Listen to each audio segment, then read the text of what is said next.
सकती हूँ। अभी रास्ते में मैंने एक म्यूटेटेड मैस्टिफ को मारा है। कमांडर, मैं कॉम्बैट टाइप टैलेंट हूँ, मुझे एक प्राइवेट कमरा चाहिए और मुझे खाने में मीट चाहिए। डायरेक्टर वैंग ऐसे हंसा जैसे उसने कोई बहुत बड़ा मजाक सुन लिया हो। Combat type? छोटी बच्ची, तुम्हें लगता है कि ये कुत्ते को मारकर तुम इनविंसिबल हो गई हो?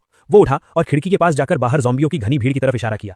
अभी बाहर हजारों ज़ॉम्बी हैं। तुम्हारी वो एबिलिटी जो एक बार में सिर्फ एक को मार सकती है और कुछ बार इस्तेमाल करने के बाद तुम्हें सुन्न कर देती है, वो जंग के मैदान में कूड़े के बराबर है। जो काम एक स्नाइपर एक गोली में कर सकता है, उसके लिए हम तुम्हें मरने के लिए क्यों भेजें? जिंग चिंग का चेहरा तुरंत पीला पड़ गया, लेकिन डायरेक्टर वैंग ने बात पलटी और उसकी नजरें बाहर बर्फ से ढके रनवे पर गईं।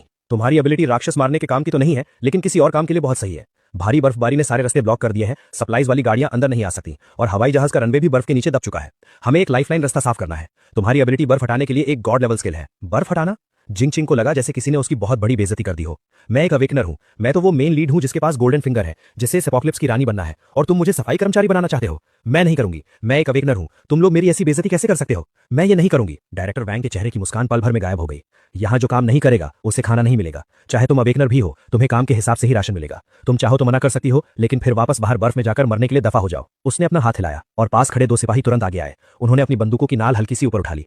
चेनशू डर के मारे कांपने लगा। उसने तुरंत जिंग चिंग की स्लीव पकड़ी और उसे पागलों की तरह इशारे करने लगा। किंग चिंग, जज्बाती मत हो, पहले यहाँ रुकते हैं, पहले जिंदा बचना जरूरी है। जिंग चिंग ने बंदूक की उन काली नली को देखा और फिर उसे बाहर की उस नर्क जैसी ठंड की याद आई। उसका घमंड चकनाचूर हो गया। मैं करूंगी। उसने दांत पीसते हुए बेइज्जती महसूस करते हुए अपना सिर झुका लिया। आधे घंटे बाद जिंग चिंग को स्पेशल क्लीनिंग टीम में डाल दिया गया। उसका आईडी नंबर 098 था। उसका काम बहुत सिंपल था, कंस्ट्रक्शन गाड़ी के आगे खड़े होकर सामने 1 मीटर मोटी बर्फ और मलबे पर लगातार अपनी स्किल इस्तेमाल करना। सामने की बर्फ की दीवार क्लियर होती और गाड़ी का काफिला थोड़ा आगे बढ़ता। हर बार स्किल इस्तेमाल करने पर उसे ऐसा लगता जैसे उसके शरीर से सारा खून चूस लिया गया हो। जल्दी करो, क्या नाटक लगा रखा है? पीछे का काफिला इंतजार कर रहा है। सुपरवाइजर हाथ में स्पीकर लिए चिल्लाता। अगर वो जरा सी भी सुस्त पड़ती तो उसे गंदी गंदी गालियां खानी पड़ती। और चेनशू, क्योंकि उसके पास कोई एबिलिटी नहीं थी, उसे सबसे निचले लेवल पर डाल दिया गया, ट्रांसपोर्ट ग्रुप। उसका काम था ठंड से मरे या ज़ॉम्बी द्वारा काटे गए लोगों की लाशें उठाकर इंसिनरेटर पिट में डालना। वहां की बदबू किसी को भी बेहोश करने के लिए काफी थी और वहां हमेशा इन्फेक्शन का खतरा बना रहता था। लेकिन सिर्फ जिंदा रहने के लिए, ताकि उसे आधा फफूंदी लगा हुआ बन मिल सके, उसे ये सब बर्दाश्त करना पड़ा। आधी रात को दोनों स्टेडियम के स्टैंड्स के नीचे बने कॉमन बेड्स पर बेजान गिरे हुए थे। यहाँ सैकड़ों लोग भरे पड़े थे। पसीने और पैरों की बदबू आपस में मिल रही थी। जिंग चिंग ने अपने सूजे हुए और फटे हुए हाथों को देखा और उसके आंसू रुकने का नाम नहीं ले रहे थे। ऐसा नहीं होना चाहिए था। मेरे पास सिस्टम है, मैं रीबोर्न होकर वापस आई हूं। उसे जिंग बुफान की याद आई और उसके गर्म फायरप्लेस की। जिंग बुफान, तुम इस वक्त बहुत खुश होगे ना? जिंग चिंग ने उस गंदे ब्लैंकेट को कसकर पकड़ लिया। उसके नाखून उसके हाथों में गड़ गए। तुम इंतजार करो, बस एक बार मैं यहाँ ऊंचे लेवल पर पहुंच जाऊं, एक बार मैं यहाँ के हाईएस्ट कमांडर से मिल लूं, फिर मैं तुमसे सब कुछ वापस छीन लूंगी। उसी वक्त शहर के फर्स्ट हॉस्पिटल के एंट्रेंस स्क्वायर पर जमे हुए ज़ॉम्बीज की भीड़ लगी हुई थी। ये मरे नहीं थे। जैसे ही इन्हें किसी जिंदा इंसान की गर्मी महसूस होती, ये तुरंत जाग जाते। मैंने कहा, system elite force field activate करो। मैंने थोड़ी सी एनर्जी खर्च करके अपने आसपास एक साउंड प्रूफ लेयर बना ली। मैंने ग्रैपलिंग हुक का इस्तेमाल किया और सीधा 3rd फ्लोर की खिड़की पर चढ़ गया। 3rd फ्लोर पर फार्मेसी थी और यहाँ ज़ॉम्बी थोड़े कम थे। आसपास भटक रहे कुछ नर्स ज़ॉम्बीज को मारने के बाद मैं रैक्स के पास गया। मैंने अपना हाथ घुमाया और दवाइयों की पूरी लाइनें पलक झपकते ही गायब हो गई। जब मैं आधा सामान लूट चुका था, तभी नीचे से जबरदस्त फायरिंग की आवाज आई। मैं खिड़की के पास गया और नीचे देखा। 2 मॉडिफाइड राइट कंट्रोल गाड़ियां अस्पताल का दरवाजा तोड़कर अंदर घुसी थीं। 7-8 हथियारों से लैस लुटेरे ज़ॉम्बीज पर गोलियां बरसा रहे थे। उन गाड़ियों पर एक काले शार्क का निशान था, ब्लैक शार्क गैंग। फिर से यही लोग। लगता है उन्हें भी दवाइयों की अहमियत समझ आ गई है और वो रात के अंधेरे में इसे लूटने आए हैं। किस्मत भी क्या खेल खेलती है। मैंने एक ठंडी मुस्कान दी। मैंने जल्दी वहां से निकलने की कोई कोशिश नहीं की, बल्कि मैं खिड़की के पास आराम से टिक कर खड़ा हो गया और नीचे का ड्रामा देखने लगा। ब्लैक शार्क गैंग की फायर पावर बहुत जबरदस्त थी। उन्होंने जल्द ही एक रास्ता साफ कर लिया और सीधे लॉबी की लिफ्ट की तरफ बढ़े। लेकिन बंदूकों की आवाज बहुत तेज थी। सिर्फ स्क्वायर के ज़ॉम्बी ही नहीं, बल्कि आसपास की कई गलियों के ज़ॉम्बी भी वहां खींचे चले आए। जैसे ही ब्लैक शार्क गैंग के लोग लॉबी में घुसे, जमीन अचानक फट गई। एक 3 मीटर से भी लंबा, पूरी तरह से मसल से भरा हुआ विशाल ज़ॉम्बी जमीन फाड़कर बाहर निकला। Level 2 mutated tyrant, strength type. मेरी आंखें सिकुड़ गईं। इतनी जल्दी लेवल 2 म्यूटेंट्स आ गए? शिट, ये क्या बला है? ब्लैक शार्क गैंग के लोग डर के मारे सुन्न पड़ गए। कई AK-47 ने एक साथ गोलियां बरसाईं, लेकिन टायरेंट के शरीर पर लगने के बाद उनसे बस खून के कुछ छींटे ही उड़े। टायरेंट ने एक भयानक दहाड़ मारी, पास पड़े एक पुराने स्ट्रेचर बेड को उठाया और उसे फ्रिस्बी की तरह उनकी तरफ फेंक दिया। ब्लैक शार्क गैंग के 2 गुंडे वहीं कुचलकर मांस के लोथड़े बन गए। पूरा सीन कंट्रोल से बाहर हो चुका था। बढ़िया मौका है। मेरी आंखें चमक उठी। उस टायरेंट का लेवल 2 कोर सीधा मेरा लेवल अप कर सकता है और पूरी उम्मीद है कि मुझे कोई नई एबिलिटी भी मिल जाएगी। मैं सब्र के साथ इंतजार करता रहा ताकि ब्लैक शार्क गैंग वाले उस टायरेंट की एनर्जी खत्म कर दें। 5 मिनट बाद लॉबी में सन्नाटा छा गया। ब्लैक शार्क गैंग के 7 गुंडे लाश बन चुके थे और वो टायरेंट भी बुरी तरह घायल था। वो जोर जोर से सांसें ले रहा था और जमीन पर बैठकर अपनी चोटें ठीक करने के लिए उन लाशों को खा रहा था। यही सही वक्त है। मैं एक बाज की तरह तीसरे फ्लोर से नीचे कूदा। हवा में ही मैंने अपने स्पेस से TNT विस्फोटकों का एक बंडल निकाला, उसका फ्यूज जलाया और बोला, ये लो तुम्हारे लिए एक बड़ा तोहफा। टायरेंट ने अपना बड़ा मुंह खोला, शायद उसे लगा कि ये कोई खाने की चीज है, और उसने सीधा उस बंडल को अपने दांतों से पकड़ लिया। मैं जमीन पर रोल करता हुआ एक बड़े पिलर के पीछे छुप गया। एक जबरदस्त धमाके की आवाज ने पूरी बिल्डिंग को हिलाकर रख दिया। धुआं छटने के बाद मैंने देखा कि टायरेंट का गर्दन से ऊपर का पूरा हिस्सा उड़ चुका था, बस एक बिना सिर की भारी भरकम लाश खून से सनी पड़ी थी।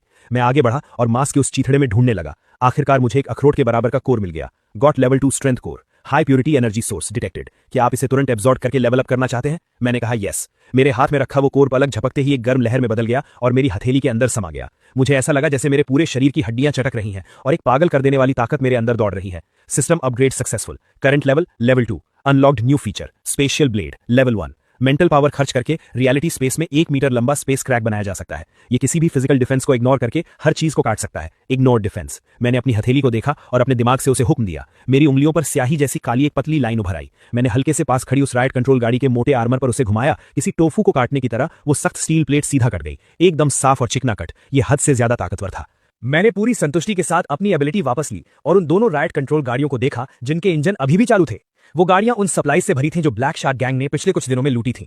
थैंक यू भाइयों। मैंने जमीन पर पड़ी उन लाशों की तरफ हाथ हिलाया और माल के साथ उन दोनों गाड़ियों को भी पैक करके अपने स्पेस में डाल लिया। अस्पताल के सफर से मुझे सिर्फ दवाइयां ही नहीं मिली और मेरा लेवल अप ही नहीं हुआ, बल्कि चलते चलते मुझे एक बहुत बड़ी दौलत भी मिल गई। अपोकलिप्स जीने का असली मजा यही है। अपोकलिप्स का 15वां दिन, नंबर 7 ऑफिशियल शेल्टर। यहाँ की हवा अब रुकी हुई थी। हवा में खट्टी बदबू और बेबसी की महक फैली थी। वो स्टेडियम जहां कभी 50,000 लोग रहते थे, अब वहां 30,000 से भी कम लोग बचे थे। सारे रूल्स और ऑर्डर टूट चुके थे। जनरेटर पूरी तरह बंद होने के साथ पुरानी दुनिया की वो आखिरी रोशनी भी बुझ गई थी। अंधेरे में अब इंसान इंसान नहीं रहे थे, वो भूखे जानवर बन गए थे। खाने को कुछ नहीं है। वेयरहाउस का दरवाजा खोलो, कमांडर खुद अंदर बैठकर अकेले खा रहा है और हमें पेड़ों की छाल चबवा रहा है। बगावत बिना किसी वार्निंग के भड़क उठी। भूख से पागल हो चुके हजारों सर्वाइवर्स ने गार्ड्स की लाइन तोड़ दी और किसी बाढ़ की तरह कोर मैनेजमेंट एरिया की तरफ दौड़ पड़े। गोलियों की आवाजें, चीखें और लोगों की एक दूसरे को नोचने की आवाजें सब मिल गई थीं। जिंग चिंग स्टैंड्स के कोने में सिकुड़ी बैठी थी। उसके हाथों में वो बर्फ हटाने वाला भावड़ा कड़ाई से पकड़ा हुआ था जो अब मुड़ चुका था। उसका ये पूरा हफ्ता मौत से भी बदतर बीता था। उसके गोरे और मुलायम हाथों पर अब फ्रॉस्ट बाइट्स और खून के छाले थे। उस क्लियर सिस्टम ने उसे एक बंधुआ मजदूर बना दिया था। होश में आओ, जल्दी भागो, ये जगह खत्म हो गई है। चेन शू खून से लथपथ होकर भागता हुआ आया। मैंने सुना है कि बाहर मॉन्स्टर्स के झुंड ने डिफेंस लाइन तोड़ दी है। ये जगह अब मौत का कुआं बनने वाली है। भागे? कहां भागे? जिंग चिंग ने बेबसी से बाहर फैले उस बर्फीले तूफान को देखा। बाहर -60 डिग्री है। बाहर जाने का मतलब है मौत। पश्चिमी इलाके में जाओ, अपने भाई के पास। चेन शू ने उसके कंधे पकड़े और जोर से हिलाया। मैंने सब सोच लिया है। पहले हम दोनों गए थे तो कुछ नहीं हुआ, लेकिन क्या हो अगर हम इन हजारों लोगों को अपने साथ लेकर जाएं? तुम्हारे भाई का वो बंकर चाहे कितना भी मजबूत क्यों ना हो, क्या वो सेना और हजारों पागलों की भीड़ को रोक पाएगा? जिंग चिंग सुन रह गई। चेन शू की आवाज किसी शैतान की फुसफुसाहट जैसी लग रही थी। तुम्हें पता है ना कि डायरेक्टर वैंग के पास अभी भी कुछ आर्मर्ड गाड़ियां और भारी हथियार हैं। अगर तुम उसे बता दो कि पश्चिमी इलाके में एक अंडरग्राउंड बंकर है जो सप्लाई से भरा है, जहां हीटिंग और इलेक्ट्रिसिटी दोनों है, तो तुम्हें क्या लगता है वो क्या करेगा? जिंग चिंग की आंखों के भाव बदल गए, बेबसी से नफरत में और फिर एक पागलपन भरे पक्के इरादे में। सही कहा, मैं क्यों इस नर्क में सड़ूं और तुम जिंग बुफान जन्नत के मजे लो। जब तुमने मुझे बचाने के लिए दरवाजा नहीं खोला तो अब मैं इस पूरे नर्क को तुम्हारे दरवाजे पर ले आऊंगी। अगर मरना ही है तो सब साथ में मरेंगे। कोर ऑफिस के अंदर डायरेक्टर वैंग पसीने से लथपथ होकर ऑर्डर दे रहा था। उसके आदमी डॉक्यूमेंट्स जला रहे थे। निकलने की तैयारी करो। कमांडर, मुझे एक जगह पता है। जिंग चिंग अंदर घुसाई। अपनी तरफ तनी बंदूकों की परवाह किए बिना वो जोर से चिल्लाई। मुझे पता है सप्लाईज कहां है। 10,000 टन सप्लाईज, जनरेटर्स और एक पूरी तरह सेफ डिफेंस बंकर। डायरेक्टर वैंग ने झटके से अपना सिर मोड़ा और उसे घूर कर देखा। तुमने क्या कहा? अगर तुमने झूठ बोलने की हिम्मत की तो मैं तुम्हें यहीं गोली मार दूंगा। मैं झूठ नहीं बोल रही। वो मेरे सगे भाई की जगह है। वो एक होर्ड सिस्टम अवेकनर है। अपोकलिप्स से पहले उसने शहर के सारे कोल्ड स्टोरेज खाली कर दिए थे। वो पश्चिमी इलाके की उस वीरान फैक्ट्री में है। बस उस जगह पर कब्जा कर लो, हम सब जिंदा बच जाएंगे। हर कोई बच जाएगा। डायरेक्टर वैंग की आंखें चमक उठी। ये मौत के मुंह से बाहर निकलने वाली लालच की चमक थी।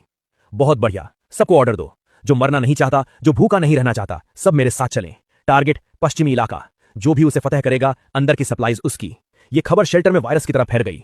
पश्चिमी इलाके में एक अनाज का गोदाम है। एक मतलबी अमीरजादे ने 10,000 टन मीट छिपा कर रखा है। मारो, लूट लो। आपस में लड़ रहे उन दंगाइयों को पल भर में एक नया मकसद मिल गया। आधे घंटे बाद 5 आर्मर्ड गाड़ियों की लीडरशिप में और उनके पीछे आती दर्जनों मॉडिफाइड ट्रकों के साथ हजारों सर्वाइवर्स की वो विशाल सेना उस बर्फीले तूफान में निकल पड़ी। जिंग चिंग सबसे आगे वाली आर्मर्ड गाड़ी में बैठी थी। उसके हाथ में डायरेक्टर वैंग का दिया हुआ एक कंप्रेस्ड बिस्किट था। उसके होठों पर एक बेरहम मुस्कान थी।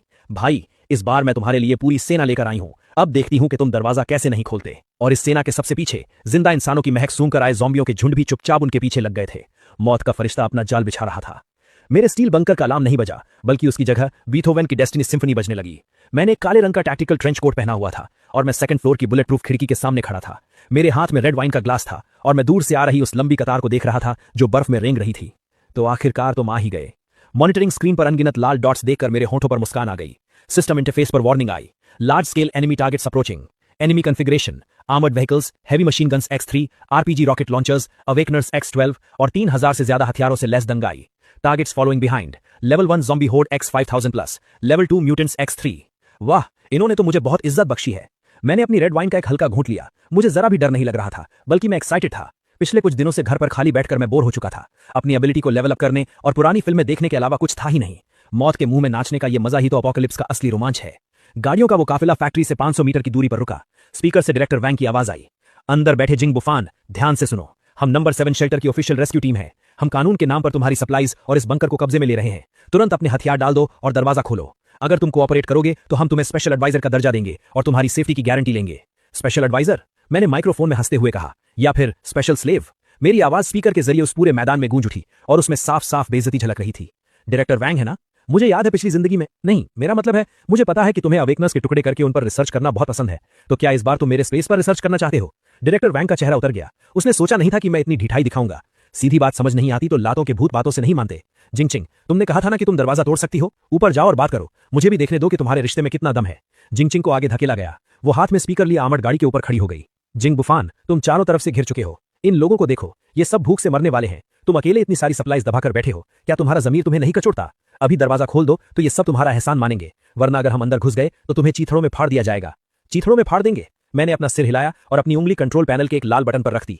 मेरी प्यारी बहन, तुम अभी भी इतनी मासूम हो। तुम्हें लगता है कि इतने सारे लोगों को यहां लाकर तुम मुझे डरा रही हो? नहीं, तुम तो मेरे लिए बैरिकेड्स ला रही हो। फायर! डायरेक्टर वैंग का सब्र टूट चुका था। एक आरपीजी रॉकेट हवा को चीरता हुआ फैक्ट्री के मेन गेट की तरफ बढ़ा, लेकिन जैसे ही वो दरवाजे से टकराने वाला था, एक ना दिखने वाली ढाल चमक उठी। वो रॉकेट मानो किसी शीशे से टकराया हो और एक अजीब तरीके से मुड़कर सीधे पास खड़े एक ट्रक पर जा लगा। दंगाइयों से भरा वो ट्रक पल भर में बम से उड़कर कबाड़ बन गया। क्या? सब लोग सुन रह गए। जवाबी हमला करो, मारो! अनगिनत गोलियां तूफान की तरह दीवारों पर बरसी, लेकिन उनसे सिर्फ चिंगारियां ही निकली। वो गोलियां दीवार का पेंट तक नहीं उखाड़ पाई। मैंने चुटकी बजाई, अब मेरी बारी, और फिर मैंने वो बटन दबा दिया। Defence system sequence 2, minefield activated. जो दंगाई सबसे आगे भाग रहे थे उनके पैरों के नीचे की बर्फ अचानक धंस गई। सैकड़ों लैंडमाइंस एक के बाद एक फटने लगे। पूरी बर्फ पल भर में लाल हो गई और सैकड़ों लोग हवा में भाप बन गए। पीछे हटो, जल्दी पीछे हटो! भीड़ दहशत में पीछे की तरफ भागने लगी, लेकिन पीछे वाले लोग अभी भी आगे आ रहे थे। पल भर में वहां भगदड़ मच गई। ठीक उसी वक्त पीछे के बर्फीले मैदान से कान फाड़ देने वाली दहाड़े सुनाई दी। धमाकों की आवाज और खून की महक से खींचे चले आए उन हजारों ज़ॉम्बियों ने आखिरकार अपने दांत दिखा दिए। खून की उस महक से पागल होकर वो पीछे से भीड़ पर भूखे भेड़ियों की तरह टूट पड़े। ज़ॉम्बी! पीछे ज़ॉम्बी आ गए हैं! अब वो दोनों तरफ से फंस चुके थे। जिंकिंग, जल्दी अपनी एबिलिटी इस्तेमाल करके आगे के माइनफील्ड को क्लियर करो, जल्दी! डायरेक्टर वोंग की आंखें लाल हो चुकी थीं। उसने अपनी बंदूक जिंकिंग के सिर पर रख दी। जिंकिंग डर से बुरी तरह कांप रही थी। उसने पूरी ताकत से आगे की तरफ क्लियर एबिलिटी का इस्तेमाल किया, लेकिन माइनफील्ड बहुत बड़ा था और उसकी जरा सी एनर्जी समुंदर में एक बूंद के बराबर थी। 1 मिनट से भी कम समय में उसकी नाक से खून बहने लगा और वो गाड़ी की छत पर गिर पड़ी। मैं और नहीं कर सकती, सच में नहीं कर सकती। नाकारा औरत! डायरेक्टर वोंग ने उसे लात मारकर गाड़ी से नीचे फेंक दिया। वो आर्मर्ड गाड़ी में घुसा और उसे मोड़कर भागने की कोशिश करने लगा, लेकिन मैं उसे भागने कैसे देता? जब आ ही गए हो तो कुछ छोड़ कर जाओ। मैं बैल्कनी पर खड़ा था। मैंने अपना दाया हाथ उठाया और मुड़ रही उस आर्मर्ड गाड़ी की तरफ हवा में इशारा किया। Spatial blade! हवा में एक साफ दिखने वाली काली दरार गुजरी, बिना किसी आवाज के। वो 10 टन भारी आर्मर्ड गाड़ी और उसके अंदर बैठा डायरेक्टर वोंग सीधे बीच से 2 टुकड़ों में कट गया। पूरे मैदान में सन्नाटा छा गया। सब उस एक वार की ताकत से खौफ में आ गए थे। क्या यही भगवान की ताकत है? चेंशू लाशों के ढेर में छिपा हुआ था। ऊंचाई पर किसी भगवान की तरह खड़े उस इंसान को देखकर उसका पैंट वहीं गीला हो गया। लड़ाई पूरे 3 घंटे तक चली। कुछ लोगों को छोड़कर जो मौका देखकर गहरी बर्फ में भाग गए, वो 3000 लोगों की सेना पूरी तरह तबाह हो चुकी थी। हर तरफ लाशें ही लाशें थीं।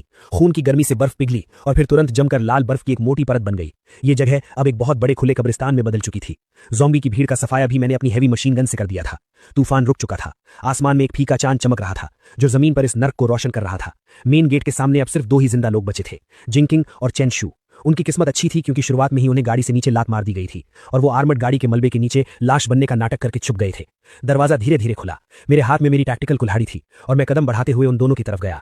भाई! जिंकिंग घुटनों के बल जमीन पर थी। उसका पूरा चेहरा खून से सना था और वो एक कुत्ते की तरह रेंगते हुए मेरी तरफ आ रही थी। मेरी गलती थी, मैं सच में गलत थी। मुझे मजबूर किया गया था। डायरेक्टर वोंग ने मुझे यहाँ आने पर मजबूर किया था। तुम्हें तो पता है मैं कितनी डरपोक हूँ। हाँ, उन्होंने ही हमें मजबूर किया था। जिंग बुफान, बुफान भाई, बॉस बुफान, हमारे पुराने रिश्ते की खातिर मुझे एक कीड़े की तरह जाने दो। मैं जिंदगी भर तुम्हारा कुत्ता बनकर रहूंगा। मैं उन दोनों से 2 मीटर की दूरी पर रुका। मैंने कुछ नहीं कहा, बस अपने स्पेस से एक टेबल और कुर्सियां निकाली। फिर मैंने एक लाल तांबे का छोटा चूल्हा निकाला, आग जलाई, उस पर बर्तन रखा, पानी डाला और कुछ मसाले डाले। जल्द ही वो मसालेदार खुशबू फिर से हवा में फैल गई। मैंने पतले कटे हुए मटन की एक प्लेट निकाली और बहुत आराम से उसे पकाने लगा। खाना चाहते हो? मैंने मीट का एक टुकड़ा उठाया और उस पर फूंक मारी। जिंगचिंग और चेंशू ने अपना थूक निकला। उनकी आंखों में भूख थी, लेकिन उससे भी कहीं ज्यादा खौफ था। मुझे एक बाइट दे दो, मैं तुम्हारे हाथ जोड़ती हूँ। जिंगचिंग रोते हुए गिड़गिड़ा रही थी। ये नजारा कितना जाना पहचाना लग रहा है ना? मैंने मीट अपने मुंह में डाला और आराम से चबाने लगा। पिछली जिंदगी में मैं भी तुम्हारे सामने ऐसे ही गिड़गिड़ाया था। उस बंद दरवाजे के पार मैंने तुमसे पानी की एक घूंट मांगी थी या सड़े हुए बिस्कुट का एक टुकड़ा मांगा था, और तुमने क्या कहा था? जिंगजिंग का शरीर कांपने लगा, उसकी बोलने की हिम्मत नहीं हुई। तुमने कहा था कि सप्लाईज काम के लोगों के लिए हैं, कबाड़ लोगों को हवा भी बर्बाद नहीं करनी चाहिए। मैंने अपने चॉपस्टिक्स नीचे रखे और उन्हें बर्फ जैसी ठंडी नजरों से देखा। आज मैं तुम्हारी वो बात तुम्हें वापस लौटाता हूं। मैं अपनी जगह से उठा, मेरे हाथ में पकड़ी टैक्टिकल कुल्हाड़ी चांद की रोशनी में चमक रही थी। चेंशु, मैंने उसे पुकारा। चेंशु को लगा कि शायद उसके लिए कोई रास्ता खुल गया है। उसने तुरंत अपना सिर उठाया। तुमने कहा था ना कि तुम जिंगजिंग से प्यार करते हो और उसके लिए जान भी दे सकते हो। चेंशु थोड़ा हिचकिचाया। उसने अपने बगल में बैठी जिंगजिंग की तरफ देखा। अगर तुम इसे मार दोगे तो मैं तुम्हें अंदर आकर हॉटपॉट खाने दूंगा और तुम्हें एक गर्म कमरा भी दूंगा। मेरी आवाज किसी लालच से भरी थी। यहां तक कि मैं तुम्हें एक एवोल्यूशन पोशन भी दूंगा, जिससे तुम भी एक अवेकनर बन जाओगे। मैंने एक खंजर चेंशु के सामने फेंक दिया। ये इंसानी फितरत का सबसे बड़ा इम्तिहान था। जिंगजिंग ने खौफ में चेंशु को देखा और उसका शरीर पीछे खिसकने लगा। सीनियर, तुम ऐसा नहीं करोगे। हम एक दूसरे से प्यार करते हैं। चेंशु ने उस खंजर को देखा, फिर उसने मेरे पीछे उस गर्म और रोशन बंकर को देखा, और फिर अपने सामने बैठी उस कीचड़ में सनी बेकाम औरत को देखा। उसी पल प्यार का वो नकाब पूरी तरह टूटकर बिखर गया। चेंशु ने झटके से वो खंजर उठाया और एक खूंखार जानवर की तरह जिंगजिंग पर झपट पड़ा। किंग किंग, तुमने भी सुना, बस तुम्हारे मरने से मेरी जान बच जाएगी। वैसे भी तुम्हारे पास अब कोई सप्लाईज नहीं है, तो मेरे लिए एक बार मर जाओगी तो क्या चला जाएगा। जिंगजिंग चीख पड़ी। जिंदा रहने की फितरत ने उसकी बची खुची ताकत को बाहर निकाल दिया। क्लियर। हालांकि उसकी एनर्जी खत्म हो चुकी थी, लेकिन ये वार चेंशु के हाथ में पकड़े खंजर पर लगा और वो खंजर गायब हो गया। लेकिन चेंशु तब तक जिंगजिंग के ऊपर आ चुका था। उसने अपने दोनों हाथों से उसका गला कसकर पकड़ लिया। मर जा, मेरे रास्ते का कांटा मत बन। वो दोनों खून से सनी उस बर्फ पर आपस में गुत्थम गुत्था हो गए। दो जंगली जानवरों की तरह एक दूसरे को नोचने लगे। घिनौना, हद से ज्यादा घिनौना। मैं ठंडी नजरों से ये सब देख रहा था, जैसे कोई कॉमेडी ड्रामा चल रहा हो। जब दोनों लड़ते लड़ते थक कर चूर हो गए और हाँफते हुए जमीन पर गिर पड़े। जिंगजिंग का चेहरा बुरी तरह कट फट गया था और चेंशु की एक आंख अंधी हो चुकी थी। जबरदस्त, मैंने ताली बजाई। लेकिन मैंने तुमसे झूठ बोला था। मैं उन दोनों के पास गया और मैंने अपनी कुल्हाड़ी उठा ली। मेरे सेफ हाउस में कूड़े कचरे के लिए कोई जगह नहीं है। उन दोनों की खौफनाक चीखों के बीच मेरी कुल्हाड़ी नीचे गिरी। सफेद बर्फ पर खून की धार छूट पड़ी, जैसे बर्फ पर कोई लाल फूल खिल गया हो। इस जिंदगी का हिसाब आखिरकार बराबर हो गया। मैं एक पल भी वहां नहीं रुका। मैंने पलटकर अपना हाथ घुमाया। जमीन पर पड़ी लाशें और दूर पड़ी आर्मर्ड गाड़ियों का मलबा, सब कुछ सिस्टम के ट्रैश रिसाइकिल बिन में चला गया। दरवाजा फिर से बिल्कुल साफ हो गया। अंदर लौटकर मैं उस बड़ी सी खिड़की के पास गया और बाहर चल रहे उस खौफनाक बर्फीले तूफान को देखने लगा।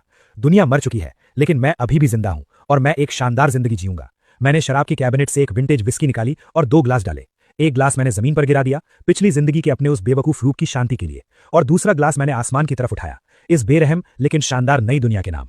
हेलो एपोकलिप्स, मैं जिंग बूफान हूं।